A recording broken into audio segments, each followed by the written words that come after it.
Hi നമസ്കാരം. വാസ്തുവിദ്യത്തിൻ്റെ മറ്റൊരു അധ്യായത്തിലേക്ക് വീണ്ടും സ്വാഗതം.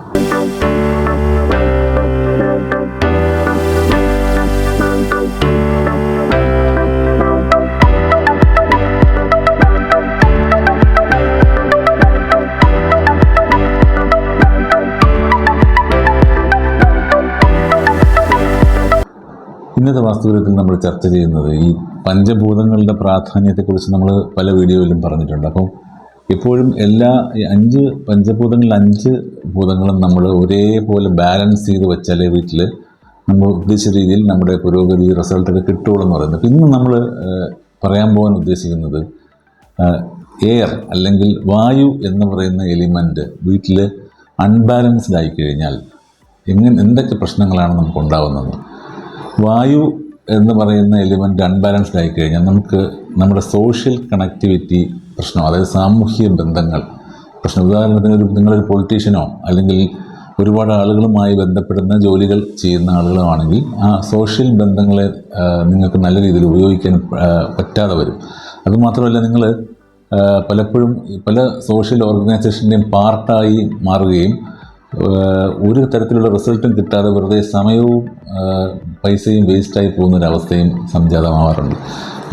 ഇത്തരം കാര്യങ്ങൾ എയർ എന്ന് പറയുന്ന എലിമെൻറ്റിൻ്റെ ഒരു ഇമ്പോർട്ടൻസ് ആണ്. പിന്നെ വേറൊരു കാര്യം എന്ന് പറഞ്ഞാൽ എയർ എലിമെൻറ്റ് വീക്കായി കഴിഞ്ഞാൽ നമുക്ക് ഹൈപ്പർ ടെൻഷൻ പോലുള്ള രോഗങ്ങൾ അല്ലെങ്കിൽ ആങ്സൈറ്റി പോലുള്ള രോഗങ്ങൾ ഉണ്ടാവാറുണ്ട്.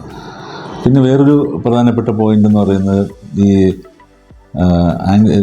പ്രോപ്പർ ഗ്രോത്ത് അല്ലെങ്കിൽ പ്രോപ്പർ പ്രോഗ്രസ് നമുക്കില്ലാതെ വരും. നമ്മൾ ഉദ്ദേശിച്ച ഡയറക്ഷനിലേക്ക് നമ്മുടെ ലൈഫ് നീക്കാൻ നമുക്ക് ശക്തിയില്ലാതെ വരാനുള്ള സാധ്യതയുണ്ട്. അപ്പോൾ എന്തുകൊണ്ട് എയർ എലിമെൻറ്റ് വീക്കാവുന്നു എന്ന് ചോദിച്ചാൽ അതിന് പല കാരണങ്ങളാണ്. അതിൽ 1-2 കാരണങ്ങളാണ് ഞാൻ പറയുന്നത്. ഒന്ന്, അനാവശ്യമായിട്ടുള്ള കാര്യങ്ങൾ വീട്ടിൽ കൂട്ടിയിടുക, സ്റ്റോർ ചെയ്യുക എന്ന് പറയുന്നത്. ഒരുപാട് ക്ലട്ടേഴ്സും വേസ്റ്റുകളും ഒക്കെ നമ്മുടെ വീട്ടിൽ നമ്മൾ ഓവറായിട്ട് സ്റ്റോർ ചെയ്ത് കഴിഞ്ഞാൽ എയർ എലിമെൻറ്റ് വീക്കാവും.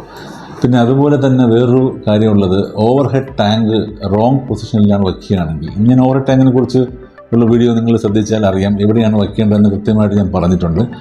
ഇല്ലെങ്കിൽ ആ വീഡിയോ പോയി കാണാൻ, അതിനകത്ത് കൃത്യമായിട്ട് ഞാനത് പറഞ്ഞിട്ടുണ്ട്, ഏത് പൊസിഷനിലാണ് ഓവർ ഹെഡ് ടാങ്ക് വയ്ക്കേണ്ടത്.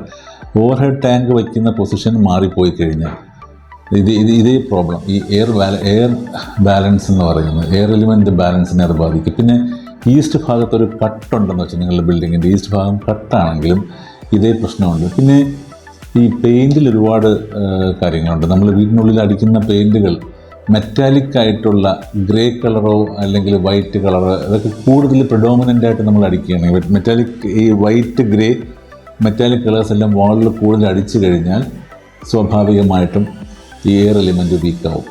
പിന്നെ ക്രാക്കിങ് വാളുകളിലൊക്കെ നമ്മൾ ഈ വീടുകളിൽ ചെറിയ പൊട്ടലും ക്രാക്കുകളൊക്കെ കണ്ടിട്ട് അതിനെ റെക്ടിഫൈ ചെയ്യാതെ അങ്ങനെ വച്ചിരുന്നാലും നിങ്ങൾക്ക് വീടിൻ്റെ എയർ എലിമെൻറ്റ് വീക്കാവും. ഇത്തരം കാര്യങ്ങൾ ഈ എയർ എലിമെൻറ്റ് പ്രോപ്പറായിട്ട് കീപ്പ് ചെയ്യുക എന്നുള്ളത് വളരെ ഇമ്പോർട്ടൻ്റ് ആണ്. അപ്പോൾ അതുകൊണ്ട് ഇത്തരം കാര്യങ്ങൾ ഒഴിവാക്കിക്കൊണ്ട് നല്ല രീതിയിൽ എയർ എലിമെൻറ്റിനെ ബാലൻസ് ചെയ്തുകൊണ്ട് വായു എന്ന് പറയുന്ന ആ പഞ്ചഭൂതത്തിനെ നമ്മൾ വളരെ ശ്രദ്ധാപൂർവം നമ്മൾ കൈകാര്യം ചെയ്ത് കഴിഞ്ഞാൽ വീട്ടിൽ വളരെ പോസിറ്റിവിറ്റി കിട്ടും. ഇത്രയും പറഞ്ഞുകൊണ്ട് ഈ വീഡിയോ അവസാനിപ്പിക്കുകയാണ്. മറ്റൊരു നല്ല വീഡിയോയുമായി നിങ്ങൾ എത്തുന്നവരെ നന്ദി, നമസ്കാരം.